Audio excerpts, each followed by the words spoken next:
I never saw God, but I absolutely knew that God was that light.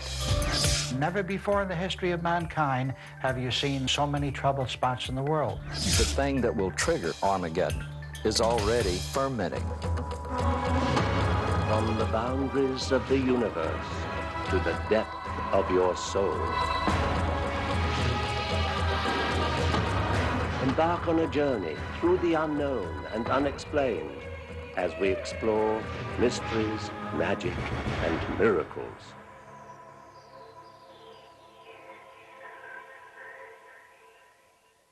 Hello and welcome. I'm Patrick McNee. Earthquakes, fires, floods, and riots have been plaguing civilization in recent years. Why? That's a question we'll address in the next half hour, and you can draw your own conclusions. One of the greatest mysteries of life is the end of life. What does await us in the hereafter? Death is an event most people fear, or at least try to avoid as long as possible. After all, it's the last experience you'll ever have. Or is it?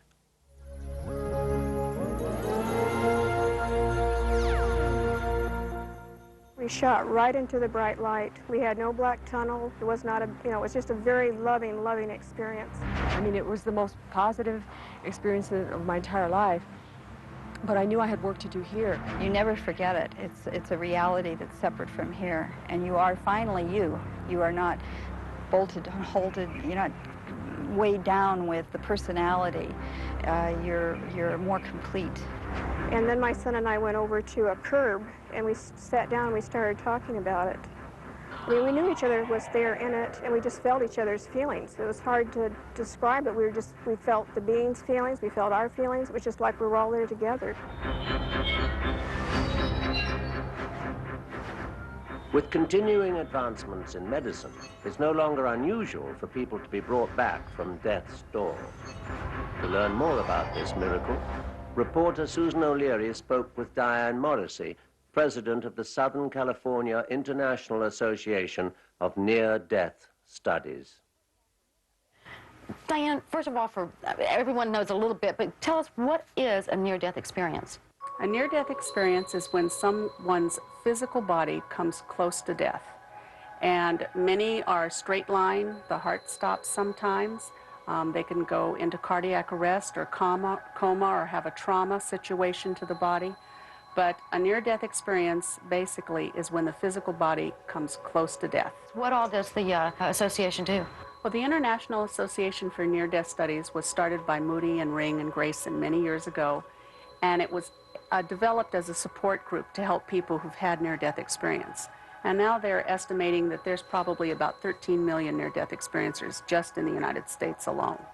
And these are people that are very close to death and are clinically dead and experience being out of their body and looking back and seeing probably their physical body and themselves simultaneously, two of them at the same time. I was electrocuted by my fish tank pump. When I had been cleaning it, I set my hair and had plastic curlers and metal bobby pins. I was standing on a slab floor in a puddle of water, and when I picked up the tubing to see what was wrong with the fish tank, the water squirted across my mouth, and it kind of felt like when you cut your tongue on an envelope when you lick it too fast.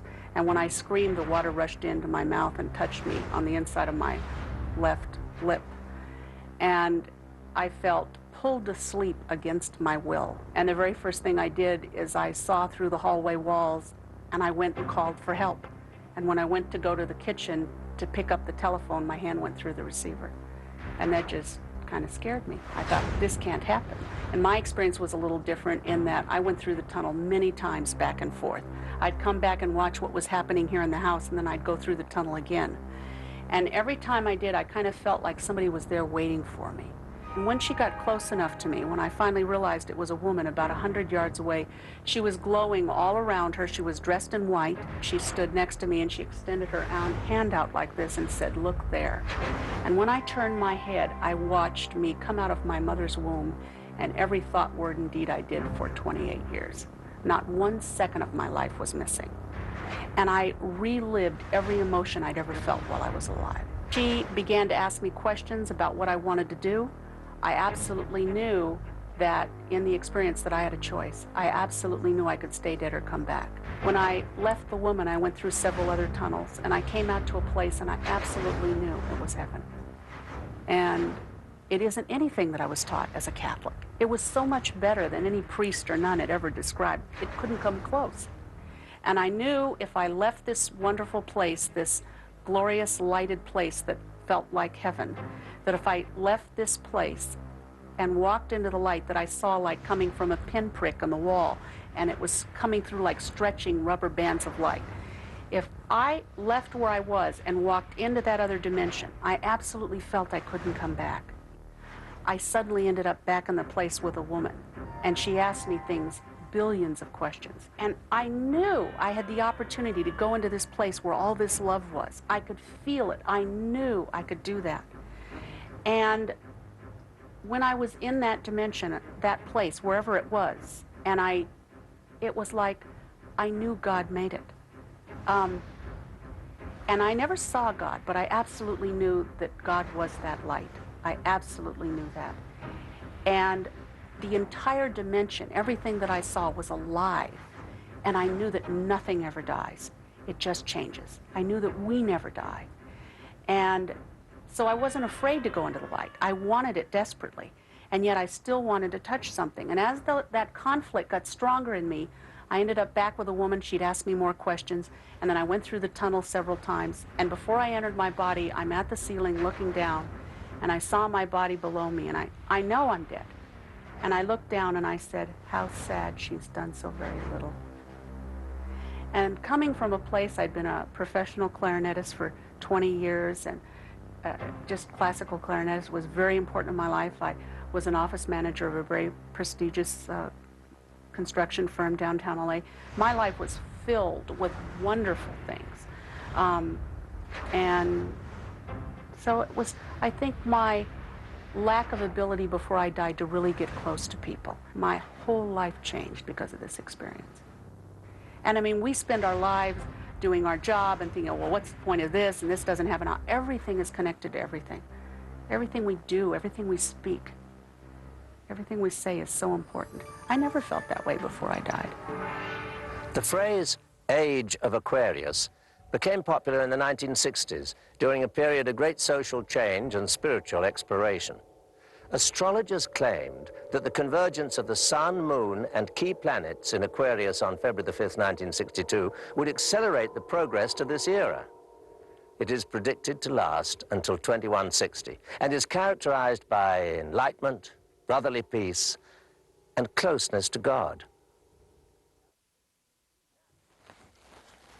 Natural disasters are as much a part of life as eating and breathing, today even more so. Turn on the evening news and you'll see starving nations, wars, earthquakes, fires and floods wreaking havoc upon the earth. We're living in a fragile world where ancient prophecies of the final judgment speak loudly to us now.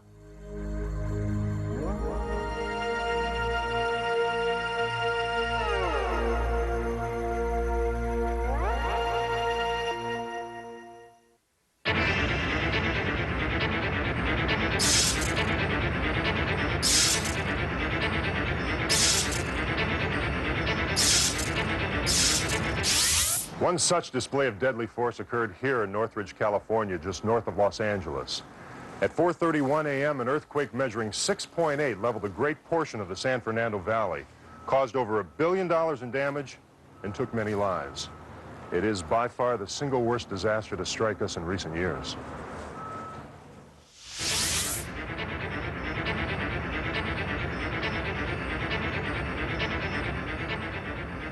The worldwide rate of seismic activity is about the same as it has been since the turn of the century, which is when we started really seriously monitoring it seismographically. It comes and it goes. I mean, some years are more active than others, but there's no trend up or down in the long-term data. We are talking about a magnitude 8 on the San Andreas as being likely within the next 30 to 50 years. And of course, next year is within that time, so it could happen. The numbering of the years is a human thing, and the Earth doesn't know anything about that. I mean, the Earth is going to do what it's going to do. But I don't think there's any reason to think that, scientifically speaking, that there's anything really bad in store. Armageddon. Many biblical scholars believe we are marking our final days in existence. The book of Revelations prophesied earthquakes, wars, floods, fire, and famine as proof to our final hour. In this particular year, we're beginning to see the end time begin. We're seeing the beginning of the end, in other words. We don't know how long that's going to be. It could be hundreds of years. No one knows. But there are many, many signs. You face north, east, south, and west, and never before in the history of mankind have you seen and witnessed so many troubled spots in the world. There's always been trouble in the world, but not with the enormity as we are witnessing today. These are all signs of the times. The Dead Sea Scrolls are a group of manuscripts, many of them rolled up very tightly, some of them on skins, some of them on parchment, and some on copper. And these are writings, according to many experts, by the Essenes, who are a special religious sect following the days of Jesus Christ. They seem to have come into their own. And the Dead Sea Scrolls represent writings which testify, in many cases, about many of the truths of the Old Testament as well as the New Testament. We have various prophecies directly from the Dead Sea Scrolls that tell about how man is going to react to certain things that happen in the last days. Of course, there's going to be earthquakes and floods and famines. We have those right now. But the Dead Sea Scrolls magnifies the fact that when all hell cuts loose on this planet for the final time, that there are a group of people, and that group is growing every day, that are going to be removed from this planet to escape those terrible things that are going to happen on the planet Earth. They're going to be raised. They're going to be taken up into the skies with God in a place that He has designated. And then after all these things have taken place on the face of the earth, including the revelation of the man of sin, whose number is 666, after his rule is completely finished and all evil forces are destroyed from this planet, and the earth itself is going to be renovated as by fire, then God's people are going to return to this planet, and then you're going to see the establishment of the kingdom of God.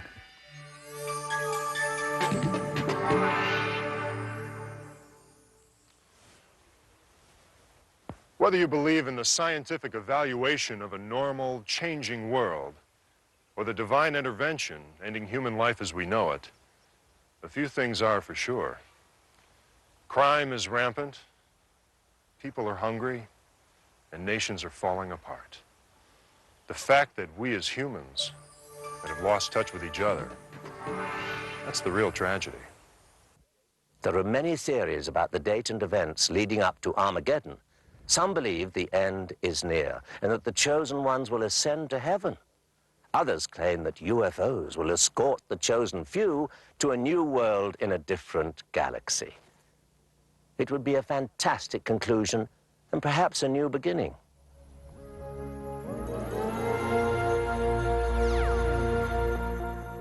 We seem to be getting anxious about what might be in the future as we approach the end of this millennium. There was a great fervor about apocalyptic things at the end of the first millennium, and now people are becoming more conscious of something ominous in the future here, because we're seeing unprecedented storms, global weather pattern changes, tremendous increase in earthquakes, a population explosion that's gone exponential. People are in an age of famine today. As one man said, most of the people who have ever lived on planet Earth are alive on planet Earth today. Armageddon is not just a battle, it's a whole war composed of many battles, but it's named after a particular hill in Israel that sits on the main trade route that connected 3 continents in that land bridge that Israel sits in the middle. And according to Daniel chapter 11, verses 40 through 45, it gives the movement of troops, the movement of forces. The first move will be a tremendous invasion by first the southern powers, which are the Muslim powers, connected by the great power from the extreme north, which is Russia. And they will make a combined attack on the Middle East and Israel. And this will touch off two counterattacks, one coming from Europe and another coming from the East, coming from Asia. The Western forces led by Europe will wipe out the forces of Russia and the Muslims. And then the last part of this tremendous campaign will be between the forces of Asia and the Western forces led by Europe. And it shows how that there will be a tremendous loss of life. You know, I don't know a specific date, but I believe we're already in the general time of it. The thing that will trigger Armageddon is already fermenting, and that is the dispute between the Muslim powers and Israel over who owns Jerusalem. But I think what's unique about today is, first of all, the most important part to all prophecy about the return of Christ and its nearness is the rebirth of the state of Israel after it had been scattered all over the world and persecuted. With the rebirth of the state of Israel, May 14th, 1948, prophecy began a countdown, I believe. And then, for the first time in history, not just a piece or two of the prophetic scenario began to fit, but all of the pieces. Not only is Israel in place, but earthquakes did begin to increase in frequency and intensity. We saw a population explosion, which guaranteed famines. We do see a great increase in ethnic wars with each other. We do see an increase in war in general. We do see global weather pattern changes. And what's important about this is they're all happening in concert, not just one at a time. There were futures that Edgar Cayce, to give you an example, saw back in the 1930s and 40s, in which he said the western part of the United States would break up and go into the ocean and what have you. But he has been consistently wrong in his predictions and prognostications since 1972. And that is no fault of his as a sensitive, and should not cast any aspersions on his ability as probably one of the supreme psychics or seers of the 20th century. What it should point out is the fact that humanity itself is starting to get the message, that humanity itself is starting to learn and starting to grow and starting to become more and more powerful. That has forcibly changed these prophecies and the predictions. The reason I wrote my book, The Millennium Factor, and the reason I put a lot of the other things that I do on hold is because I saw these things coming. I knew they were coming not only from my studies of Nostradamus and my studies of the pyramid and from my own personal psychic visions, that I saw it coming. And I thought it was my purpose right now at this point in time to begin to educate people before it begins, to show them that there are things that they can do to stop these things from happening. The many geological changes that are going to occur in the United States are necessary now to begin to change the political structure. We simply cannot continue with the political structure we have, which is based on centralization, oppression of human beings, the power, both economically, politically, and industrially, in the hands of a few over the many. And these geological changes will literally be the only thing that will begin to break up the structure of the world in such a way that mankind will now have the unique opportunity over a 2,000-year span, for the first time in many thousands of years, to be able to completely recreate society as we know it, to completely recreate society based on the concepts of truth and enlightenment and justice. And so all of these natural catastrophes have a silver lining to them as well, because they will begin to break up these structures that have been based on oppression, fear, and obsolescence, and allow us to create this new world. I see humanity continuing for many, many thousands of years. We are simply entering a pre-millennial phase now, where when we talk about the millennium of the 1,000 years of peace and the reign of a Christ-knowing one on earth, we're looking at the birth, according to the Great Pyramid, of this messianic figure coming between the years 2034 and 2039. And it is my opinion that with the birth of this messianic figure, we enter into a pre-millennial phase of another 500-year cycle, where we'll have a number of messiahs. We'll have a number of these spiritual leaders, these spiritual kings, so to speak, across the planet. For 500 years, we get to do it ourselves, from the year 2500 to the year 3000. And then from the year 3000 onwards, I believe that the last part of the book of Revelation, where the four-squared city of Jerusalem comes down from the sky and welcomes us into an intergalactic federation, a brotherhood of planets, if you will, where we trade back and forth with other stars, and the Nostradamian prediction that our children's children's children will actually inhabit in colonies the constellation of Aquarius and Cancer, that mankind has a vast, magnificent, marvelous, magical future ahead of it. And that now this is just the stumbling block where it's almost like the little chick is beginning to break out of the egg. And there'll be some ugliness, and there'll be some blood, and there'll be some pain, which accompanies any birth of anything new and anything glorious. The strange events happening in the world envelop our lives and often seem to control them. The mind can be seen as a vessel with limitless capacity. It's up to each one of us to allow that vessel to be filled. I'm Patrick McNee. Join us next time for more mysteries, magic, and miracles.